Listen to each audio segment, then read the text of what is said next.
ಅದರಲ್ಲಿ ಉದಾಹರಣೆಗೆ ಈ ಕೋವಿಡ್, PSI ಹಗರಣ, ಬಿಟ್ಕಾಯಿನು, ಇವೆಲ್ಲದ್ರಲ್ಲೂ ನಾವು ಇದನ್ನ ಅಂತಿಮ ವರದಿ ಬರ್ತಾ ಇದೆ. ಅಂತಿಮ ವರದಿನಲ್ಲಿ ಯಾರು ತಪ್ಪಿತಸ್ಥರಿದ್ರು ಒದ್ದೊಳಗಡೆ ಹಾಕುವಂಥ ಕೆಲಸವನ್ನು ಮಾಡ್ತೀವಿ. ಅದನ್ನ ಡೈವರ್ಟ್ ಮಾಡೋಕ್ಕೋಸ್ಕರ, ಅದನ್ನು ಡೈಲಿಟ್ ಮಾಡೋಕ್ಕೋಸ್ಕರ, ಅದನ್ನು ಎದುರಿಸೋಕ್ಕೋಸ್ಕರ ಸಿದ್ದರಾಮಯ್ಯನವ್ರಿಗೂ ಮತ್ತು DK ಶಿವಕುಮಾರ್ಗೆ ಥ್ರೆಟ್ ಮಾಡುವಂಥದ್ದಕ್ಕೆ ಇದು ಪ್ರಾಸಿಕ್ಯೂಷನ್ಗೆ ಅನುಮತಿ ಕೊಡಿಸುವಂಥದ್ದು, ಮತ್ತೊಂದು ಇಲ್ಲದೇ ಇರುವಂಥ ವಿಚಾರಣೆ ಇಲ್ಲದೆ ಇರುವಂಥದ್ದನ್ನ ಗವರ್ನರ್ ಆಫೀಸ್ನ ಮಿಸ್ಯೂಸ್ ಮಾಡ್ಕೊಳ್ಳುವಂಥ ಕೆಲಸವನ್ನ ಮಾಡಿ ನಮ್ಗೆ ಎದುರಿಸುವಂಥ ಕೆಲಸವನ್ನ ಮಾಡ್ತಾ ಇದೆ.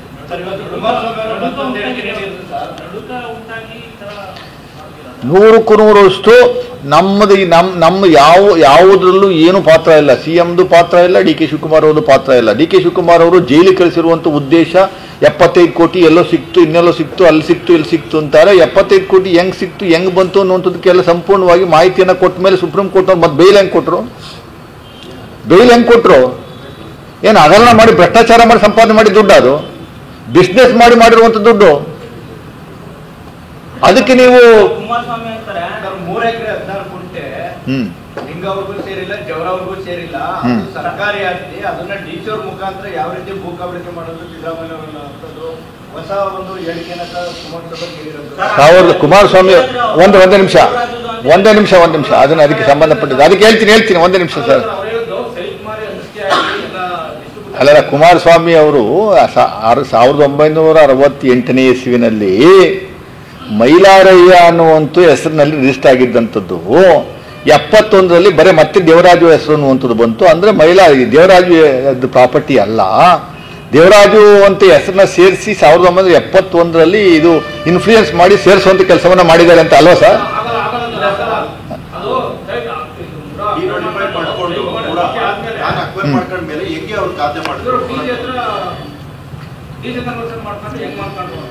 ಅಕ್ವಿಷನ್ ಮೂಡಾದವರು ಇಲ್ಲಿಗೆಲ್ಲ ಮಾಡಿರುವಂಥದ್ದು.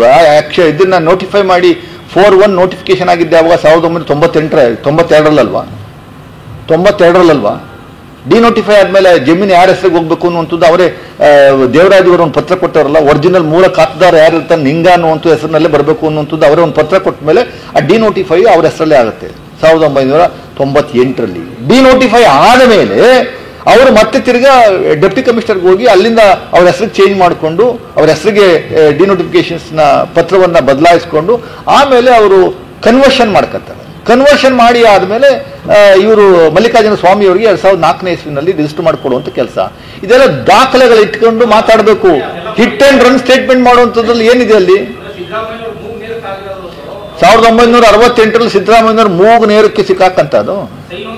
ಅದೇ 68ರಲ್ಲಿ ಅವ್ರು ಹೇಳ್ತಾ ಇರುವಂಥದ್ದು 67-68ರಲ್ಲಿ ಸರ್ 67 ಸಿದ್ದರಾಮಯ್ಯ ಇವರು ಕುಮಾರಸ್ವಾಮಿ ಆಪಾದನೆ ಮಾಡ್ತಾ ಇರುವಂಥದ್ದು 1967-68ರಲ್ಲಿ ದೇವರಾಜ್ ಹೆಸರಲ್ಲಿ ಇರಲಿಲ್ಲ ಅಂತ. 67ನೇ ಹೆಸರಲ್ಲಿ ನಿಂಗಾನ ಸತ್ತೋಗ್ಬಿಟ್ರು, 3 ಜನಕ್ಕೆ ಹೆಸರಿಗೆ ಸೇರಿದ್ದದು. ಇವರೆಲ್ಲ ಸೇರ್ಕೊಂಡು ಮೈಲಾರಯ್ಯ ಅನ್ನೋನಿಗೆ ಬರ್ಕೊಡ್ತಾರೆ ಅಲ್ವಾ ಸರ್?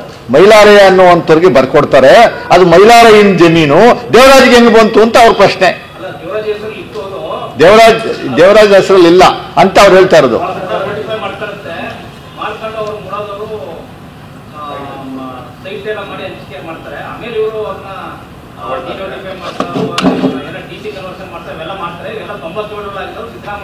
ಸರ್ ಈ ತರ ಉದಾಹರಣೆಗೆ ಕ್ಯಾಥಡ್ರಲ್ ಪ್ಯಾರಿಸ್ ಸೊಸೈಟಿ ಅಂತ ಕ್ರಿಶ್ಚಿಯನ್ ಅಸೋಸಿಯೇಷನ್ ಅವರು 108 ಎಕರೆ ಜಾಗವನ್ನು ಅದೇ ಸೇಮ್ ದೇವನೂರು ಬಡಾವಣೆಯಲ್ಲಿ ತಗೊಂಡಿದ್ದಾರೆ. ರೈತರ ತಗೊಂಡು ಸುಮಾರು 1436 ಜನರಿಗೆ 1.1 ಕುಂಟೆ ಅಂದರೆ 30 ಅಡಿ 30 feet by 30-40 site almost 33 into 33 almost 1000 square feet ಬರುತ್ತೆ. 30-40 ಬರಲ್ಲ, 33 into 33 ಫೀಟು. ಎಲ್ಲರಿಗೂ ರಿಜಿಸ್ಟರ್ ಮಾಡಿ ಕೊಟ್ಟಿದ್ದನ್ನ ಮೂಡಾದವರು ಏಕಾಏಕಿ ಅದನ್ನ ಅಕ್ವೈರ್ ಮಾಡ್ಕೊಳ್ಳಲ್ಲ, ನೋಟಿಫೈ ಮಾಡಲ್ಲ, ಅದನ್ನ ಬೇರೆಯವ್ರಿಗೆ ಹಂಚ್ಬಿಡ್ತಾರೆ ಮಾರ್ಬಿಟ್ಟು ಇದನ್ನ ತಗೊಂಡು ಅವ್ರ ಪಾಡಿಗೆ ಅವ್ರು ನೋಟಿಫೈ ಆಗಿದೆ ಅನ್ನುವಂಥದ್ದು ಊಹೆ ಮಾಡ್ಕೊಂಡು ಹಂಚುವಂಥ ಕೆಲಸವನ್ನ ಮಾಡ್ಬಿಡ್ತಾರೆ. ಅದೇ ಸೇಮ್ ಇನ್ಸಿಡೆಂಟು ಸರ್ವೆ ನಂಬರ್ 464 ಆಗಿರೋದು. 2004ರಲ್ಲಿ ಮಲ್ಲಿಕಾರ್ಜುನ ಸ್ವಾಮಿ ಅವರಿಗೆ ಕೃಷಿ ಭೂಮಿ ಅಂತ ರಿಜಿಸ್ಟ್ರೇಷನ್ ಆದಮೇಲೆ 2005ರಲ್ಲಿ ಅದು ಕನ್ವರ್ಷನ್ಗೆ ಹಾಕೊಂಡ ಮೇಲೆ ಇವರು ಮೂಡಾದವರು ನೋಟಿಫೈ ಮಾಡಿದೇನೆ ಅದಂಗೆ ಅವರು ಡಿನೋಟಿಫೈ ಮಾಡಿದಂಥ ಜಾಗವನ್ನ ಬೇರೆಯವ್ರಿಗೆ ಹಂಚುವಂಥದ್ದು ಬರುತ್ತೆ. ಕ್ರಿಮಿನಲ್ ಅಫೆನ್ಸ್ ಅಲ್ವಾ ಅದು? ಯಾರನ್ನ ಪ್ರಶ್ನೆ ಮಾಡ್ಬೇಕು ಅವರು? ಕುಮಾರಸ್ವಾಮಿ ಯಾರನ್ನ ಪ್ರಶ್ನೆ ಮಾಡಬೇಕು? ಸಿದ್ದರಾಮಯ್ಯವ್ರನ್ನ ಯಾಕೆ ಪ್ರಶ್ನೆ ಮಾಡ್ತಾರೆ ಅದನ್ನ? ಸರ್, ಇಲ್ಲಿ ಪ್ರಶ್ನೆ ಏನಪ್ಪಾ ಅಂತಂದ್ರೆ ದಲಿತರ ಭೂಮಿನ ಕಬಳಿಕೆ ಮಾಡಿದ್ದಾರೆ, ದಲಿತರಿಗೆ ಸಿದ್ದರಾಮಯ್ಯ ಅನ್ಯಾಯ ಮಾಡಿದ್ದಾರೆ ಅನ್ನೋದನ್ನ ಬಿಜೆಪಿ ನಾಯಕರು ಮಾಡ್ತಾರೆ.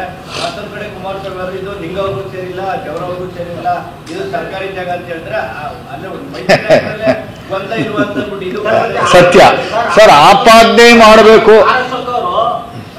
ಬಸವರಾಜ ಬೊಮ್ಮಾಯಿ ಕಾಲದಲ್ಲಿ 50-50 ಅನುಪಾತ ಬಂತು. ಯಾರಿದ್ರು ಮೂಡದಲ್ಲಿ ಅಧ್ಯಕ್ಷರು ಸಭೆಯ ನಿರ್ಣಯ ಅಲ್ಲ, ಒಂದ್ ನಿಮಿಷ ಹೇಳ್ಬಿಡ್ತೀನಿ. ಇದು ನೋಡಿ ಕುಮಾರಸ್ವಾಮಿ ಅವರು ಪ್ರಚಾರ ತಗೋಬೇಕು ಅನ್ನುವಂಥದ್ದು ಪೈಪೋಟಿ ಅವ್ರಿಗೂ ಮತ್ತೆ ವಿಜಯೇಂದ್ರ ಅಶೋಕ್ ಒಂದು ಡೈರೆಕ್ಷನ್ಸ್ ಅಲ್ಲಿ ಹೇಳಿದ್ರೆ ಕುಮಾರಸ್ವಾಮಿ ಇನ್ನೊಂದು ಡೈರೆಕ್ಷನ್ಸ್ ಹೇಳ್ತಾರೆ. ತಾವು ಹೇಳಿದಾಗೆ ಅದು ದಲಿತ ಜಮೀನು ಅಂತಾನೆ. ಯಾರು? ವಿಜಯೇಂದ್ರ. ದಲಿತರಿಗೆ ಅನ್ಯಾಯ ಮಾಡಿದ್ದಾರೆ, ದಲಿತರಿಂದ ಕಿತ್ಕೊಂಡು ನಾವೇನು ತಗೊಳ್ಳುವಂಥದ್ದಲ್ಲ. ಕಾನೂನುಬದ್ಧವಾಗಿ ಅವರು ಬೇರೆಯವ್ರಿಗೆ ಮಾರುವಂಥದ್ದಕ್ಕೆ PTSL ಕಾಯ್ದೆಯಲ್ಲಿ ಬರೋದಿಲ್ಲ. ಅದು ಪಿತ್ರಾರ್ಜಿತ ಸ್ವತ್ತಲ್ಲ. ಅದು ಆಕ್ಷನಲ್ಲಿ ತಗೊಂಡಿದ್ದಂಥ ಜಮೀನನ್ನ ಬೇರೆಯವ್ರಿಗೆ ಮಾರುವಂಥದ್ದಕ್ಕೆ ಅವಕಾಶ ಇತ್ತು. ಅದು ಬೇಸಿಸ್ ಮೇಲೆ ಸರ್ಕಾರದ ಅನುಮತಿಯ ತಗೊಂಡು ಇವ್ರಿಗೆ ಮಾರುವಂಥ ಕೆಲಸವನ್ನು ಮಾಡಿದ್ದಾರೆ. ಕುಮಾರಸ್ವಾಮಿ ಹೇಳ್ತಾ ಇರುವಂಥದ್ದು ಅವ್ರ ಜಮೀನೇ ಅಲ್ಲ, ಸರ್ಕಾರ ಜಮೀನು ಅನ್ನುವಂಥದ್ದಕ್ಕೆ ಏನೋ ದಾಖಲೆಗಳಿದ್ರೆ ಬಿಡುಗಡೆ ತೋರಿಸ್ಲಿ. ಯಾವುದನ್ನ ಒಂದು ಪೀಸ್ ಆಫ್ ಪೇಪರ್ ಇಂಥವ್ರು ಕುಮಾರಸ್ವಾಮಿ ಹತ್ರ ಡಿಸ್ಪ್ಲೇ ಮಾಡಿ ನಿಮಗೆ ಕೊಡುವಂಥ ಕೆಲಸವನ್ನು ಮಾಡಿದಾರ? ಬರೀ ಬಾಯಲ್ಲಿ ಸುಳ್ಳು ಹೇಳೋದ್ರಲ್ಲಿ ನಂಬರ್ 1. 3 PhD ಮಾಡೋರೆ ಕುಮಾರಸ್ವಾಮಿ. 3 PhD ಎಲ್ಲರೂ ಅಲ್ಲ ಸರ್. ಆಲೆ 3 ದಿವಸದಿಂದ ಇದನ್ನು ಹೇಳ್ತಾರಲ್ಲ SD ಕುಮಾರಸ್ವಾಮಿ ಅವರು, ಸರ್ಕಾರಿ ಜಮೀನು ಅದು ಅಂತ. ಸರ್ಕಾರಿ ಜಮೀನು ಅನ್ನುವಂಥದ್ದಕ್ಕೆ ಯಾವುದಾದ್ರು ಪತ್ರ ದಯಮಾಡಿ ಕೊಡುವಂಥ ಕೆಲಸವನ್ನು ಮಾಡಿ. ಬರೀ ಸುಳ್ಳು ಹೇಳ್ಕೊಂಡು ತಿರುಗ್ತಿರಲ್ರಿ ಒಬ್ಬ ಯೂನಿಯನ್ ಮಿನಿಸ್ಟರ್ ಆಗಿ.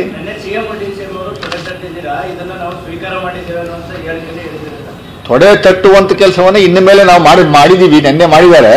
ಅದೇನು ಏನೇನು ತಗೊಂಬರ್ತೀರ ಅನ್ನುವಂಥ ತಗೊಂಬನ್ನಿ, ನಮ್ಮಲ್ಲಿ ಏನೇನೇನು ಅನ್ನುವಂಥದ್ದು ಬಿಡುಗಡೆ ಮಾಡುವಂಥ ಕೆಲಸವನ್ನ ಮಾಡ್ತೀವಿ ಡೆಫಿನೆಟ್ ಆಗಿ. ಒಂದೊಂದೇ ಬಿಡುಗಡೆ ಮಾಡಿ ಯಾರ್ಯಾರಿಗೆ ಏನೇನು ಪನಿಷ್ಮೆಂಟ್ ಕೊಡ್ಬೇಕು ಕೊಡಿಸುವಂಥ ಕೆಲಸವನ್ನ ಮಾಡೇ ಮಾಡ್ತೀವಿ.